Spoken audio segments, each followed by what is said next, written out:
വരാനിരിക്കുന്ന ദുരന്തത്തെ മുൻകൂട്ടി കണ്ടിട്ടെന്നോണം നക്ഷത്രങ്ങൾ കണ്ണടച്ചു കളഞ്ഞ ഒരു രാത്രിയായിരുന്നു അത്.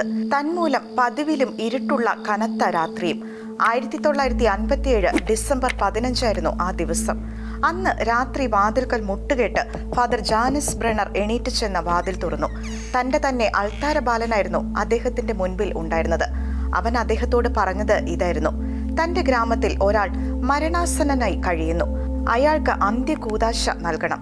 സമയം പാതിരാത്രിയായെന്നോ തണുപ്പുണ്ടെന്നോ ഫാദർ ജാനസ് ഗൗനിച്ചില്ല. അദ്ദേഹം വേഗം തന്നെ വേഷം മാറി പുറത്തു വന്നു. തിരുവോസ്തിയും അന്ത്യകൂദാശയ്ക്ക് വേണ്ട തൈലവും കയ്യിൽ പിടിച്ച് അദ്ദേഹം ആ ഗ്രാമത്തിലേക്ക് നടന്നു. താൻ വലിയൊരു അപകടത്തിലേക്കാണ് പോകുന്നതെന്നോ അൾത്താരബാലൻ തന്നെ ഒറ്റുകൊടുക്കുകയായിരുന്നുവെന്നോ ആ വൈദികൻ മനസ്സിലാക്കിയിരുന്നില്ല.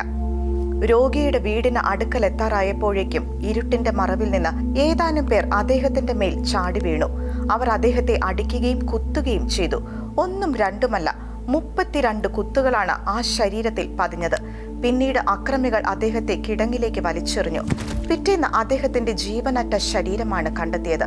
അതിശയമെന്ന് പറയട്ടെ, അപ്പോഴും അദ്ദേഹത്തിന്റെ കയ്യിൽ തിരുവോസ്തി മുറുകെ പിടിച്ചിട്ടുണ്ടായിരുന്നു.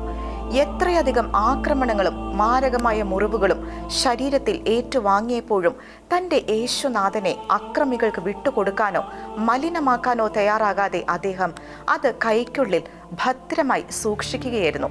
2018 മെയ് 1 ഫ്രാൻസിസ് പാപ്പ വാഴ്ത്തപ്പെട്ട പദവിയിലേക്ക് ഉയർത്തിയ ജാനസ് ബ്രെണറുടെ ജീവിതാന്ത്യത്തെക്കുറിച്ചാണ് നാം ഇവിടെ പറഞ്ഞത്.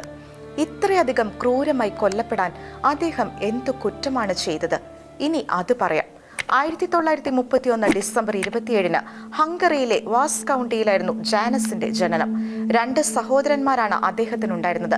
സിസ്റ്റേഷ്യൻ സന്യാസ സമൂഹത്തിൽ അംഗമായി ചേർന്ന വൈദികനാകാനുള്ള അദ്ദേഹത്തിന്റെ ആഗ്രഹം സഹോദരന്മാരെയും സ്വാധീനിച്ചപ്പോൾ അവരും ജാനസിന്റെ വഴി പിന്തുടർന്ന വൈദികരായി തീർന്നു. രൂപതാ വൈദികനായി അഭിഷിക്തനായതിനു ശേഷം ഓസ്ട്രിയൻ ബോർഡറിലുള്ള ഓൾ സെയിൻസ് ദേവാലയത്തിലെ ചാപ്ലിനായി ഫാദർ ജാനസ് നിയമിതനായി.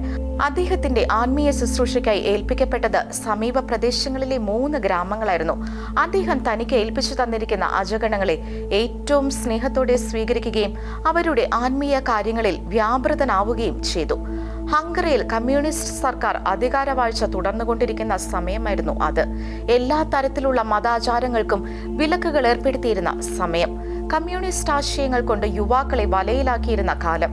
എന്നാൽ ഫാദർ ജാനസ് ആ യുവജനങ്ങളെ മുഴുവൻ സ്വാധീനിക്കുകയും കമ്മ്യൂണിസത്തിന്റെ കരാള ഹസ്തങ്ങളിൽ അകപ്പെടാതെ അവരെ സംരക്ഷിക്കുകയും ചെയ്തുകൊണ്ടിരുന്നു.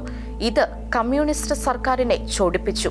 ഈ യുവ വൈദികൻ തങ്ങൾക്കും തങ്ങൾ ഉയർത്തിപ്പിടിക്കുന്ന പ്രത്യയ ശാസ്ത്രങ്ങൾക്കും എതിരാണെന്നും അദ്ദേഹം യുവജനങ്ങളെ തങ്ങളുടെ വലയിൽ നിന്ന് മോചിപ്പിക്കുമെന്നും അവർ വിശ്വസിച്ചു. അതുകൊണ്ട് ഏത് വിധേനയും അദ്ദേഹത്തെ വകവരുത്തണമെന്ന് അവർ തീരുമാനിച്ചു. പലവട്ടം അച്ഛനെതിരെ വധശ്രമങ്ങൾ നടന്നിട്ടുമുണ്ട്. എന്നാൽ അതിനെയെല്ലാം അദ്ദേഹം അതിജീവിച്ചു. ഒടുവിൽ അദ്ദേഹത്തെ ചതിയിൽപ്പെടുത്തി അവർ വകവരുത്തുകയായിരുന്നു. കമ്മ്യൂണിസ്റ്റ് സർക്കാരിനെ ഭയന്ന് ജീവനിൽ കൊതിയോടെ പല വൈദികരും രാജ്യം വിട്ട് ഓടിപ്പോയപ്പോഴും അവിടെ തുടരാനായിരുന്നു അച്ഛന്റെ തീരുമാനം. അദ്ദേഹത്തിന്റെ ഡയറിയിലെ ഒരു വാചകം ഇങ്ങനെയാണ്: കർത്താവേ, ഈ ജീവിതത്തിൽ ഞാൻ സന്തോഷം അന്വേഷിക്കുന്നില്ലെന്ന് അങ്ങേക്ക് അറിയാമല്ലോ. വഴി ദുഷ്കരമാണെങ്കിൽ പോലും ഞാൻ എല്ലാം അങ്ങയിൽ അർപ്പിച്ചിരിക്കുന്നു. എന്റെ വിളിയിൽ എനിക്കായി നിശ്ചയിക്കപ്പെട്ടിരിക്കുന്നത് എന്താണോ അത് കൃത്യമായി നിറവേറ്റാൻ എന്നെ സഹായിക്കണമേ. വൈദിക സ്വീകരണ അവസരത്തിൽ തന്റെ ആപ്തവാക്യമായി അദ്ദേഹം സ്വീകരിച്ചത് റോമക്കാർക്ക് എഴുതിയ ലേഖനം 8:28 ദൈവത്തെ സ്നേഹിക്കുന്നവർക്ക്, അവിടുത്തെ പദ്ധതി അനുസരിച്ച് വിളിക്കപ്പെട്ടവർക്ക് അവിടുന്ന് സകലവും നന്മയ്ക്കായി പരിണമിപ്പിക്കുന്നുവെന്ന് നമുക്കറിയാമല്ലോ. ഇതേ തിരുവചനം തന്നെയാണ് അദ്ദേഹത്തിന്റെ കല്ലറയിലും എഴുതിയിരിക്കുന്നത്.